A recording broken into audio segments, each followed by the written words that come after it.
can't get their foot in the door, so that he can profit from it at the same time as giving black people a derogatory image, because he's jumping around saying nigger. He's not jumping around saying spick. He's not jumping around saying cracker. He's not jumping around saying wetback. So we, as of the black community, as we have Afro hair that grows out of our beautiful head, out of our beautiful crowns, we have a right to comment. If you don't like it, leave the fucking live. And that's it. I'm done with you lot chatting shit in the comments. Well, that was literally the conversation that I had on Empress's comment section. Somebody called me what did they call me? They call a half-breed. Half-breed. You and I have talked about all the great the great names that they give people. And so that was actually one of the things I wanted to talk to you about. I wanted to talk to you about this Willie Lynch syndrome that we have within the diaspora, where we consistently devalue the significance of people's words. Mind you, I was in the middle of like defending blackness and talking about how Tekashi doesn't have the right to say the N-word and how he's not an Afro-Latino. And this sister comes in there and she was like, shut the fuck up, you half-breed, you sound like you know it all, blah, blah, blah. And I'm like, interesting that you say that. Willie Lynch should be very proud of you. When are anyways, when as a diaspora are we gonna like bypass this whole policing blackness? Because blackness isn't monolithic. Like, we're never gonna do it. We're never gonna do it because colorism exists in Africa, and until colorism doesn't exist in Africa, it's gonna exist everywhere else. Don't you think that colorism exists in Africa because of colonialism, though?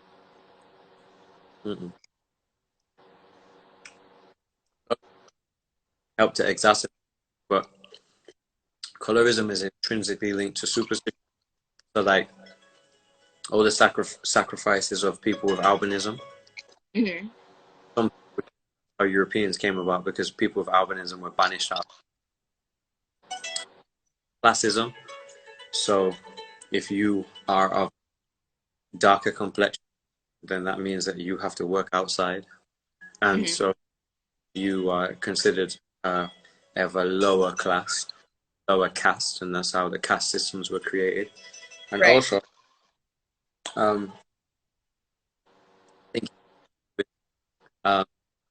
this idea, which is intrinsically linked to colonialism, this idea is the lighter you are, the closer you are to Abrahamic religion, which, you know, 47% of Africa is or 42% of Africa is Islam, and 44% of Africa is Christian, and then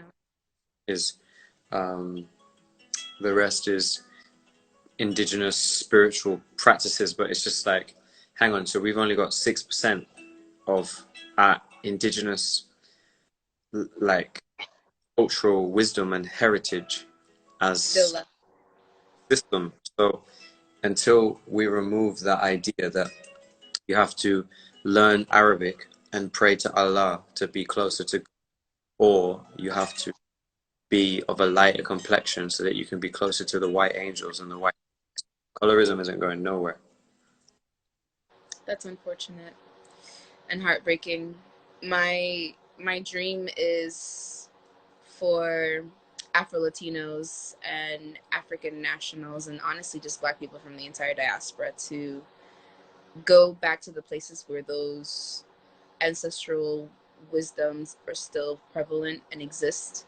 For instance, we're talking about the Yoruba culture. There are more people who follow Yoruba and Ifa in Brazil than there are in actual Nigeria.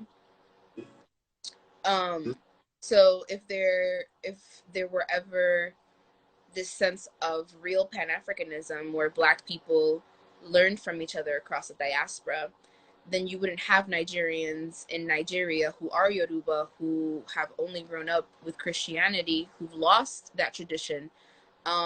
You wouldn't have them wondering about, you know, what happened to this tradition from my ancestors, when they can just get on a plane and go to Bahia and go visit someone who still speaks, you know, the same language that they do and has all of those traditions intact. You know, a lot of the traditions that were, you know, ripped out of Africa are still very much so alive in most of the Caribbean and Latin America. So a lot of people don't realize that whenever they abducted the main people from every other village, they took the shamans, they took the doctors, they took the griots, they took the jali, they took everybody who had all of those oral traditions, who had all of that wisdom, and then they left the infants and the women behind. And all of these men, their descendants, their direct lineage descendants, are still alive and well in Latin America and the Caribbean, who still hold all that wisdom.